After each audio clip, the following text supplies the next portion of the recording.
Assalamualaikum dan salam sejahtera. Kami dari kumpulan 4 kursus Falsafah dan Isu Semasa akan membentangkan kajian kami iaitu perkembangan dan penggunaan kecerdasan buatan AI di Malaysia. Untuk pengenalan, kecerdasan buatan AI merupakan bidang yang berkembang pesat yang berpotensi merevolusikan cara hidup dan pekerjaan manusia. AI juga bersedia untuk mengubah aspek kehidupan kita pada tahun-tahun yang akan datang dengan mengaplikasikan AI di sektor seperti perindustrian, pertanian dan pendidikan. Sebahagian besar pertumbuhan AI juga dalam aplikasi telah diwujudkan melalui penciptaan algoritma baharu dalam bidang pembelajaran mesin. AI juga boleh digunakan secara meluas dalam pelbagai sektor seperti kesihatan, perubatan dan diagnosis kerana AI mempunyai keupayaan untuk mempelajari pelbagai set data yang besar dan kompleks. Terdapat 3 pernyataan masalah dalam kajian kami. Yang pertama, apakah kepentingan kecerdasan buatan AI dalam kehidupan manusia? Yang kedua, sejauh manakah penggunaan kecerdasan buatan AI ini dalam kehidupan? Dan pernyataan masalah yang terakhir, apakah persepsi mahasiswa UTHM terhadap penggunaan kecerdasan buatan AI?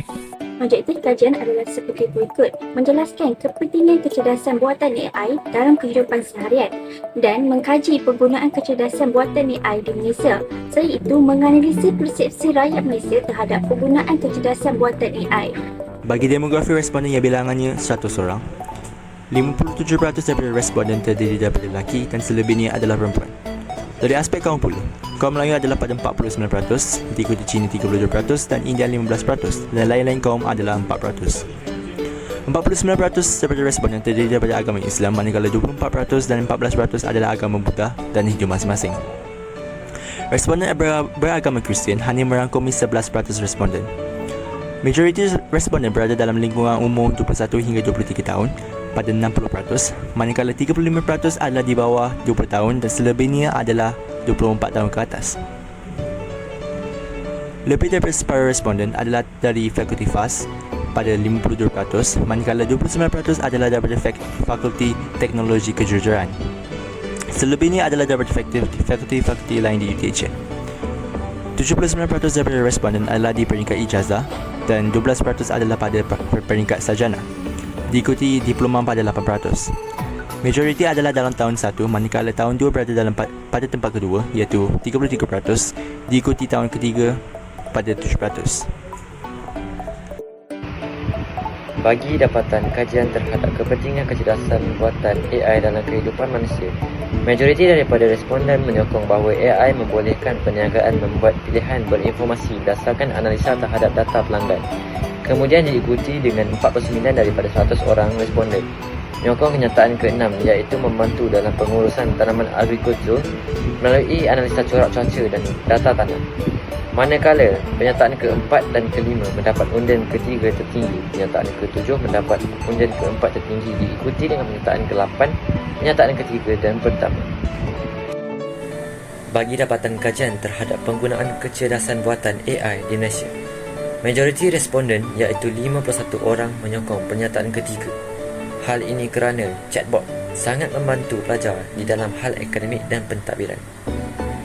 Seterusnya, undian kedua tertinggi iaitu seramai 49 orang responden menyokong pernyataan pertama.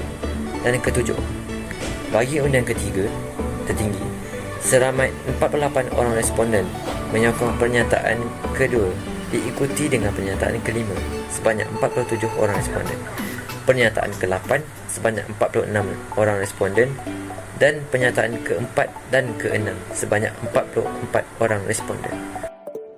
Ya, Assalamualaikum dan selamat sejahtera. Untuk kenyataan yang pertama, AI terdedah terhadap penggodaman dan manipulasi lalu dapat digunakan untuk tujuan melanggar keselamatan sekuriti cyber. Seramai 44 orang responden sangat bersetuju dengan kenyataan berikut, manakala 2 orang responden sangat tidak bersetuju. Untuk kenyataan kedua pula, AI berpotensi meningkatkan keselamatan dan peluang kehidupan dengan mengurangkan kadar kemalangan melalui pengautomasian. Seramai 59 orang responden bersetuju dengan kenyataan yang diberikan, manakala 2 orang responden sangat tidak bersetuju. Seterusnya, AI berpotensi sebagai alat untuk melawan fahaman tradisional manusia serta peranan Tuhan dan agama. Seramai 39 orang responden setuju dengan kenyataan yang diberikan, manakala 4 orang responden tidak bersetuju dengan kenyataan itu. Seterusnya, AI yang lebih canggih dan kompleks harus diperlakukan sebagai kehidupan yang mempunyai hak tersendiri dan diberikan pertimbangan beretika dan penjagaan sah. Seramai 49 orang responden bersetuju dengan kenyataan berikut dan 1 orang responden sangat tidak bersetuju. Seterusnya, AI merupakan sebuah alat pertumbuhan ekonomi, inovasi dan persaingan.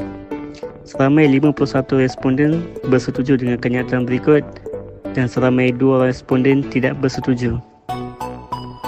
Untuk kenyataan yang terakhir, AI akan menjadi sedar diri dan berpotensi membahayakan manusia. Dengan kenyataan yang diberikan, seramai 50 orang responden bersetuju dengan kenyataan itu.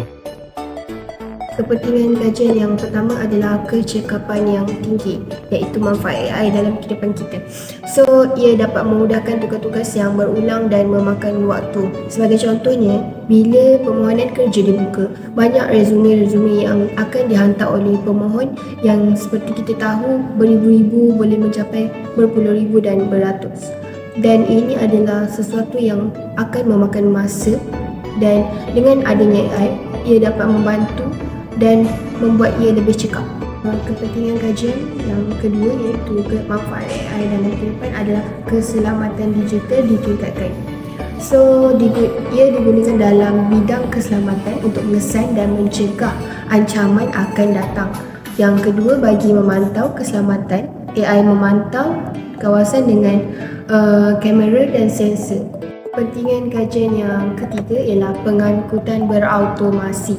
Digunakan dalam perkembangan kenderaan pandu sendiri bagi meningkatkan keselesaan pemandu. Serta juga digunakan dalam sistem pengurusan lalu lintas, dan ini amat membantu para pengguna di jalan raya. Okey, untuk kesimpulan pula, Malaysia telah mencapai kemajuan yang ketara dalam bidang kecerdasan buatan melalui inisiatif pihak kerajaan dan juga swasta. Penggunaan AI telah memberi kesan positif kepada pelbagai sektor termasuk penjagaan kesihatan, di mana ia membantu dalam pengecaman penyakit, pembangunan rawatan dan analisis data. Sektor perindustrian juga, perkhidmatan, pertanian dan pendidikan juga mendapat manfaat daripada pelaksanaan AI, meningkatkan produktiviti dan mempercepatkan pembangunan. Maka adalah penting bahawa pendidikan AI pada peringkat awal diwujudkan untuk memperkasakan generasi akan datang dalam menyumbang kepada pembangunan AI. Pelaksanaan AI yang berjaya memerlukan kerjasama antara kerajaan, industri dan institusi pendidikan. Dengan kerajaan memainkan peranan terpenting dalam memudahkan kerjasama dan menyediakan insentif untuk pembangunan AI. Beralih pula kepada literatur kajian, ia telah mengurangkan komunikasi dan kebergantungan kepada tenaga kerja manusia, dan ia telah meragut norma kehidupan manusia sejagat. Selain itu, AI juga telah membawa satu bentuk ancaman dalam perundungan thought, dan AI juga mengubah corak dan gaya hidup manusia kepada lebih baik. Selain itu, sejak 1940-an, AI telah berkembang dan semua peranti elektronik moden telah mengintegrasikan AI dalam sistemnya.